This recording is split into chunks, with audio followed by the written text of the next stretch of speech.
Three to shoot here for Eric Reynolds, and finally he delivers for his second field goal in the game, his first from three. Comes Jaden Nunn, trying to take Dunn with the pull-up from 15. In the corner that time, Elliott for three. Tip nicely done, Burton behind the back, Hughley, who had the rebound and finishes the play. Dunn with the left hand. That was strong for the Temple guard. And to your point, the coaches are having to re-recruit their kids during the year. Baldwin with the crossover. That was smooth. How about the performance by White in this game already with 8? 7 total entering this one. Baldwin, no look pass for Watkins, looking for a second. He's got it for VCU. And welcome to North Broad Street in Philly with former Miami and Tulane head coach Barry Clark. I'm Dave Leno. This is the most played matchup in the history of the Big Five. The schools are only separated by 6 miles. That rivalry revs up the players for tonight's match. Without question, in some places they play basketball. In Philly, they breathe it. And the bloodline of the Philadelphia basketball is the Big Five. It's going to be a great game. Can't wait for it, Coach, as Villanova leads the all-time Big Five titles with 28. Of course, a transition in head coach Kyle Neptune taking over for Jay Wright. Temple in second, St. Joe's in third. Welcome to North Broad Street in Philly with former Princeton standout Noah Savage. I'm Dave Leno. Both schools are looking to string their third consecutive win in a big test for both with conference play approaching.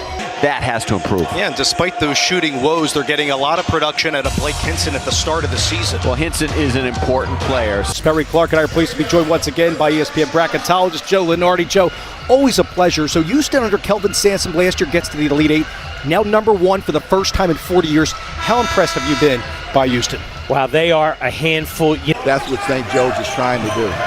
3 to shoot here for Eric Reynolds, and finally he delivers for his second field goal in the game, his first from 3. They need him to get going, and he has to take shots he's comfortable with and like, not that just shots when he's open.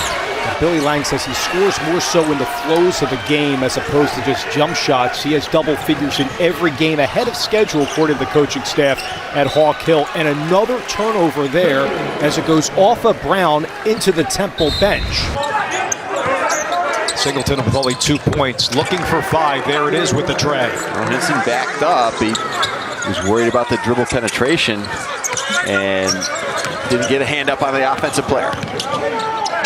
Burton escapes out of it. A good look inside to Elliott. It's better positioning that time down low by Almanor. Slow the pace here for Pitt in the half-court set. Diaz-Graham pulls up, yes. Diaz-Graham does a really good job of sliding into that open area, making himself a big target with a quick release. Dunn with the left hand. That was strong for the Temple guard. Yeah, but now he fell down. You got an advantage for VCU.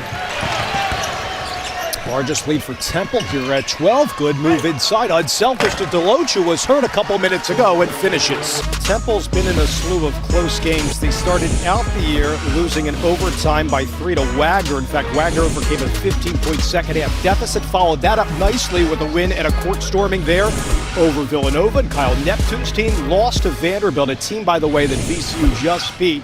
Aaron McKee's team actually was winning the bulk of the Richmond and St. John's game, fell by 6 to St. John's as well. So both teams have been battle-tested, Noah. The inaugural Basketball Hall of Fame London showcases tomorrow.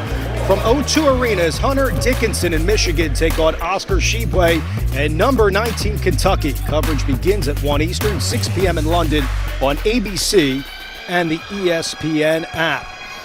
How about what Juwan Howard is doing at Michigan, along with Phil Martelli, former St. Joe's coach, now their associate head coach there. Yeah, and Michigan isn't as good as they'll be later in the season.